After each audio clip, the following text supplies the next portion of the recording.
Welcome everyone to the final episode of Ratioed for the Year, the Ratio of the Year award show. It's been quite a year. We've had some good episodes, some bad episodes, some that have done very well, others not so much. It's just the nature of the business. But this episode is all about handing out some year-end awards. As you know, at the end of every Thursday show, we hand out the Ratio of the Week award. And we've tried to broaden it out a little bit. We don't always want to focus on politicians, although they make our lives pretty easy and always serve up some pretty brutal ratios for us. We've tried to include some other groups, some sports teams, some unions, some news outlets. They've all gotten on the mix, and they've all gotten some recognition for some pretty terrible tweets, or X's, or posts, whatever we call them now. But it's been quite the year. We've taken the show to some interesting places. We've been out on the street, interviewing people at Yonge and Dundas Square, interviewing pro-Hamas protesters. I also managed at one episode to get my hands on some City of Toronto provided crack pipes, crystal meth kits, and needles. That was quite the interesting episode, although I'm still getting made fun of for that one to this day. We've also added some interview segments to the show as well, trying to make the show slightly more journalistic. But before we get into the Ratio of the Year finalists, along with some special mentions, be sure to drop a like on this video, help us out by subscribing to the True North YouTube channel, and the comment question for the episode is this. What would you like to see from Ratioed in 2024? Would you like us to do more interviews? Would you like us to do more on the street type videos?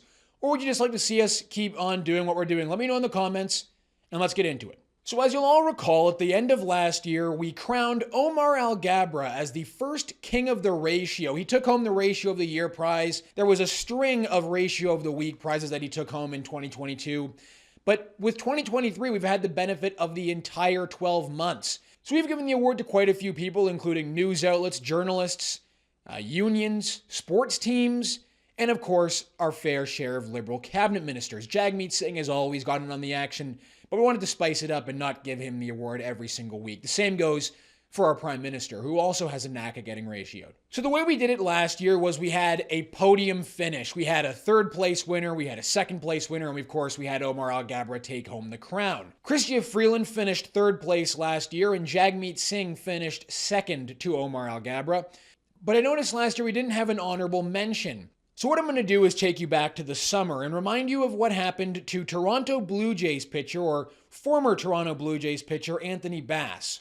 After Target, the giant US retailer, began selling, quote, tuck-friendly women's swimsuits for transgenders and were selling pro-transgender children's clothing, well, Americans began boycotting Target. The same went for Bud Light when they signed a brand deal with Dylan Mulvaney. It didn't go too well for either brands. These boycotts were quite successful. Anthony Bass on his Instagram shared a Christian influencer reading the Bible, quoting scripture as a reason for Christians to boycott Target.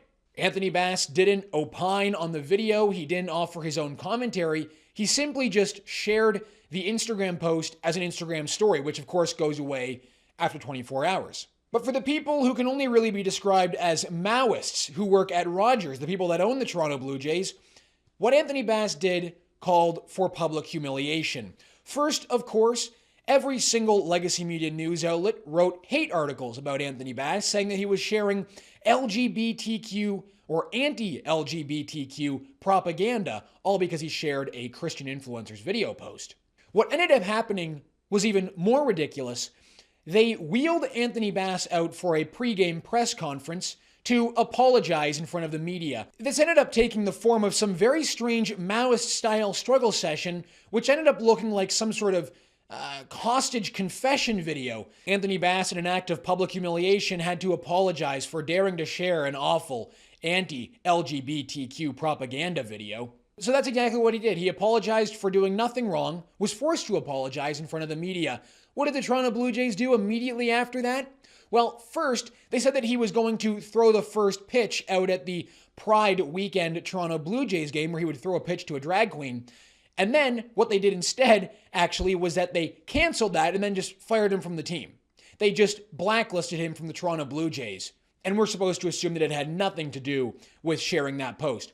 The reason the Toronto Blue Jays are getting an honorable mention here, and the reason I'm spending so much time on this, is because the ratio that the Toronto Blue Jays received for posting this hostage-style confession video out of Anthony Bass was outrageous. One of the biggest we've ever seen on the program. Over 13 13,000 replies to only 3,500 likes. 13,000 replies. I mean, this is astonishing. Over 24 million views on this video. My hope is that the Toronto Blue Jays never live this one down. Rogers should never live this performance down. It's utterly shameful what they did to Anthony Bass.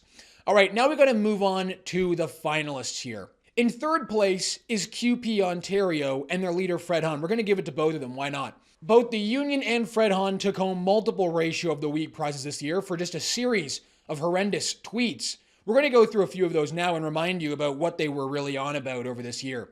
You guys all remember the 1 million March for Children back in, September, when parents of all different races and all different ethnicities protested against radical gender ideology, SOGI, in classes. This took place across the country, and the unions absolutely hated it. It was a direct attack on the unions. That's what they would make you believe, when in reality, it was just parents peacefully protesting on behalf of their children. But QP Ontario wrote this long, angry tweet about how the ultra-conservative right has organized nationwide events under the pretext of protecting children, while their true aim is to protest the teaching of 2S LGBTQIA+ content in schools. We stand as a united front, strong and unwavering in our commitment to a society built on love, understanding, and acceptance, their tweet finished. I mean, take a look at this one here. 7.1 thousand replies to 4.3 thousand likes. Remember, this is like the teachers' union protesting against parents who are peacefully protesting for their kids to not be indoctrinated with radical gender ideology. Oh, and by the way, the ultra-conservative right that organized that protest, as you'll recall, were basically elderly Muslim parents. Very ultra-conservative, very dangerous. Now, Fred Hahn also gets some mention to come in third place. He is, after all, the QP Ontario Union boss. You recall, one of the QP local unions made this tweet about how the October 7th attack on Israel was some great act of resistance. Fred Hahn liked that tweet because, of course, that's just pretty much on brand for this guy. He had to follow that up because he was receiving quite a lot of backlash, rightly so, for doing that, and he wrote this tweet. For anyone to imagine that I would ever endorse violence is horrific to me. It speaks volumes about the times we're in. I've spent my adult life fighting for justice, for workers, building power and solidarity for working people to resist, to win better. This one was pretty tough for Fred Hahn. 2.3 thousand replies to only 780 likes. All right, we're now moving into second place here. The second place finisher this year is Liberal Cabinet Minister, one of Justin Trudeau's most loyal cabinet ministers. Also, one of his groomsmen at his wedding, Seamus O'Regan. Seamus took home quite a few Ratio of the Week awards. He also managed to take home the last Ratio of the Week prize of the year. We'll start with his most recent Ratio of the Week for Seamus here. Remember, a few weeks ago, he took to the Empire Club of Canada stage to remind Canadians that actually we're not over COVID, and the problems that we're seeing in our country are due to the pandemic. It's probably a good way of running away from facing any accountability for the problems that the government has brought upon Canadians, the government that's been in charge for over 8 years. Remember, he wrote this: "We will not be able to tackle any of the massive challenges that confront us as a country until we face one simple fact. We are not over COVID." 3.1 thousand replies to 676 likes on that one. That's only from a few weeks ago, Seamus. He says in the video, "We can't just move on. We can't just move on from COVID. We have to remember that we're still battling the pandemic and we're still facing the problems caused by the pandemic." But check out this Seamus O'Regan tweet all the way back in July when we gave him the award for saying this about how Pierre Poilievre is just riling people up. He's dividing Canadians. Not, of course, like your boss, Justin Trudeau, Seamus. "I don't like making people more anxious than they need to be. I don't like riling people up. I don't like dividing Canadians." It sounds like Seamus is just asking Pierre Poilievre and the Conservatives to go easy on the Liberals. Stop pointing out all their failures. Stop pointing out all the mess that they've made. 1.1 thousand replies to 870 likes for Seamus on this ridiculous statement. He's done this a few times. We could have given him the award multiple times this year for tweets just like this one, seemingly forgetting that his own boss is the most divisive politician in the country. But here we go, folks. The number one spot, the winner of the Ratio of the Year for 2023. It was tightly contested. Seamus got his nose in there with a few awards. Fred Hahn, QP, Jagmeet Singh, always. But the winner this year is none other than Chrystia Freeland, ladies and gentlemen. The king has been replaced by the queen of the ratio. Here we go. We've got two for you here that are really something. Just total blindness to the reality Canadians are facing. Completely ridiculous stuff here. We'll start with this one. This is a few weeks old. Chrystia Freeland telling Canadians that actually Trudeau's plan to bring down inflation is working. Can't you all feel it at the grocery store? Christmas shopping? Yeah. Chrystia Freeland wants to tell you that her plan to bring down inflation is working. Remember this tweet with the graph showing Canada's inflation the lowest in the G7, saying that Canada's inflation was the lowest in 2 years, within the 1.3% target and the lowest in the G7? Didn't seem to land with Canadians though, Chrystia. 4.9 thousand replies, almost 5,000 comments to 2.2 thousand likes. But this one is my favorite tweet of the year from Freeland. Absolutely worthy of winning the Ratio of the Year prize, especially coming from the woman who took pride in freezing your bank accounts last year. Freeland wrote this: "Whether it is ensuring Canadians have access to affordable banking options and are not subjected to unfair fees, or making sure they receive the mortgage and relief they need in times of distress, we will continue working to ensure Canadians are treated fairly by their banks. We are making sure Canadians are treated fairly by their bank by protecting Canadians at a time of rising mortgage rates, taking action to make low and no-cost bank accounts, cracking down on junk fees, and designating a single independent external complaints body for Canadians who feel they have been treated unfairly by a bank." Wouldn't it have been nice if that external independent complaints body was in place when you froze the bank accounts of Canadians, Freeland?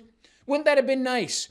Too bad for Canadians. They didn't get that. 1.7 thousand replies to 427 likes. That number has obviously grown since we recorded the show. But again, just to write a tweet like that after giggling and smiling at freezing your bank account, at regulating cryptocurrency under the Terrorist Financing Act. Don't forget, that was just back in 2022. So there you have it. Move over, Omar. There is a new queen of the ratio, and her name is Chrystia Freeland. Well-deserved, of course. Well, that's going to do it for us for the final episode of the year. I hope you all had a very Merry Christmas with your families, and I hope you all enjoy the New Year celebrations.